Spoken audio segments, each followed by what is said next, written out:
Welcome to Aphra's Artifacts, where we do some archaeology of our own and dig into the queer side of Star Wars.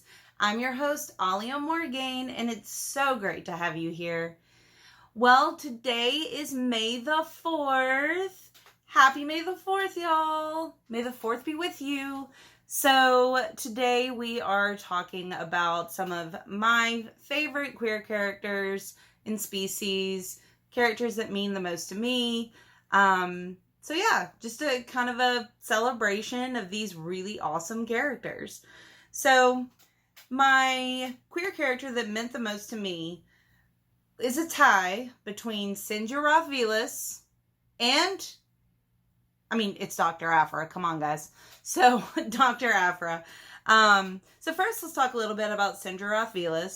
Well, he is from the Aftermath trilogy, which takes place post-original trilogy. And what I really like about him and why he means so much to me is because he has obvious flaws, but still always tries to do his best. He's perfect for real, meaningful representation because he is such a real human. He has flaws, he has problems, he has worries and concerns and works through them and changes and grows, and he's just so real. And I love that. And the fact that we have him representing queer characters in Star Wars is truly wonderful. So we also get to see his relationship with Condor Kyle, which is also very real with severe ups and downs, a fully fleshed out relationship that could easily be a real world situation. And of course, some parts are super romantic because it is a book after all, but these moments really only happen once Cinder comes to grips with his relationship-oriented flaws and has grown and learned from his mistakes. So it's all about a journey, a growth journey for Cinderella, and I absolutely love that. And since I feel like I'm constantly on my own growth journey, I greatly appreciate that. And I'm very flawed, as most people are. And so seeing a character that has flaws but is still trying to do his best and still does a good job at what he does is so cool to see. We may not see him again because Chuck Wendig, the author of the Aftermath trilogy, was fired from Marvel and Lucasfilm. But we did see Cobb Vanth in the Mandoverse. So who knows? It's very possible they could pull Cinderella out of the Aftermath trilogy and bring him to life. I would love to see that because he is truly wonderful. Check out my previous playlist on Cinderella to learn about him, Condor Kyle, and their relationship in more detail. So the second queer character that means a lot to me is Dr. Chelly Lona Aphra, who, of course, the channel is named after. And you can find her in the first run of the Darth Vader series, which takes place between A New Hope and Empire Strikes Back. Both runs of the Dr. Aphra series, of course. First between A New Hope and Empire Strikes Back, and second between Empire Strikes Back and Return of the Jedi. Briefly in the first run of the Star Wars series, which takes place between A New Hope and Empire Strikes Back. The Trigger short story from A New Hope's From a Certain Point of View, the anthology of 40 short stories that is truly amazing. The Dr. Aphra audiobook as well. So, and she was created by Kieran Gillen. So she's been all over the place. She's been in tons of things, which makes me dream that she will one day be in live action. Oh, fingers so much crossed. So what I love about Aphra is that she may be a bit on the crazy side and at times a bit on the evil side, but she really does have a huge heart. And when she loves fiercely and with great loyalty.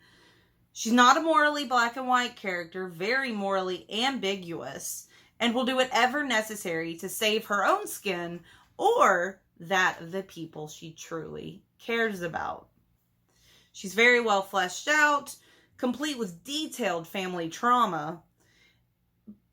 And the interesting thing about her is, despite all this family trauma, despite the crazy things she's gone through in her life, she still has an overall upbeat attitude. Now, some of it's a coping mechanism because she does joke around a lot in dire situations. But overall, she's fairly positive about things. Which, when you go through a life like she has, you need that. And, you know, she does have her relationships with Sonostaros and Magnetolvin, both of which may have been passionately whirlwindy at times. But in the end of both relationships, we see just how real the emotions involved were. So it's more than just passionate lust. There were actually real feelings and real love. And you can definitely see that throughout her story. I love that Aphra has her own obsessions, especially force-centered artifacts. Because, Lord have mercy, I have plenty of obsessions of my own. So I love that, because to me that's a very real thing. And then the fact that we see her run the gamut from joking around in the face of danger to crying her eyes out over the way she lost the woman she loves, Magnetolvin in that case, to doing everything she can to protect her found family once they've made their way to the rebel base on Hoth, all of that makes her very dynamic and very real, and I absolutely love that. So if you want to know more about her, you can check out my Dr. Aphra playlist for more details and information on this absolutely fabulous character. So those are the characters that mean the most to me, that I feel like do the most for representation of queer characters in a very vividly real and fleshed out way. But I do also have a favorite queer Star Wars character who, for me, is more of a role model because she's pretty awesome and there shouldn't have too many terrible flaws, and she's just super cool. So anyway, Jordana Sparkburn. Lord, I love her. She's from the High Republic, Out of the Shadows novel by Justina Ireland. She's newer on the scene, but has made a huge impact on me as an inspiring character, someone to look up to, a role model even. She's spunky, fiery, feisty, confident, fiercely loving, and loyal. And I will admit that her romance with Sylvester Yarrow was definitely whirlwind and full of intense passion, even to the point that Sylvester wondered if her lingering feelings after their breakup were real or just a young crush.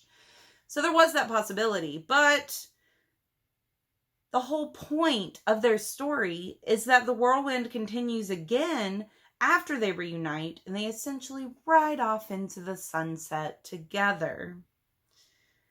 And I will say, with all that in mind, if you are looking for a Star Wars version of a typical romance genre style situation, you gotta check out of the Shadows. It is amazing. So, again, I've also done a series of videos on Jordana and Sylvester, so check those out for more details. And I just love Jordana because she's such a powerful, strong woman. And I sometimes wish that I was more of a powerful, strong woman than I am. And lastly, I also wanted to celebrate my two favorite non-binary species, both of which also have their own videos. The Dianoga, the trash compactor monster from A New Hope, and the Chowhuddins, the species from Leia, Princess of Alderaan, the young adult novel by Claudia Gray. So, first the Dianoga. Well, we know the Dianoga from A New Hope, and her story, that particular Dianoga identifies as female, And her story is explained in more detail in the A New Hope edition of From a Certain Point of View in a short story called The Baptist by Nnedi Okorafor. So we learn that Dianoga are born hermaphroditic. They have 3 genders, male, female, or diangus. And Ami is the name of the Dianoga in the trash compactor on the Death Star. And she expresses a female gender identity. I absolutely love that they took a previous monster and made this monster into a species of queer representation. I just think that's so cool. I love reclaiming things, saying, no, that's not going to be a bad thing. It's going to be a good thing. I love that so much. And then the Chalhuddins is how, from what I can tell in the book, it's how C-3PO basically meets Leia, by him explaining the gender identities and expressions of the Chalhuddins to Leia before she begins negotiations with the species. So Chalhuddins cycle through 5 genders throughout their life, and their pronouns are defined by their current gender, previous gender, and upcoming gender. And I love that this species has 5 genders and complicated pronouns to encompass the entire identity of a person. I think that's really cool. I would like more explanation on what exactly is meant by the shifting between genders. Regardless, I think the Chalhuddins are a wonderful point of queer representation in Star Wars, and I'm so happy they exist.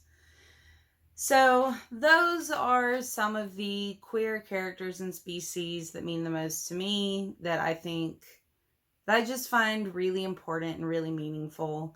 And oh my goodness, I am so excited to add new characters and new species to the channel as representation in queer Star Wars continues to grow. So thank you for joining me today for my May the 4th Queer Star Wars celebration. And I hope you have a wonderful, wonderful rest of your May the 4th.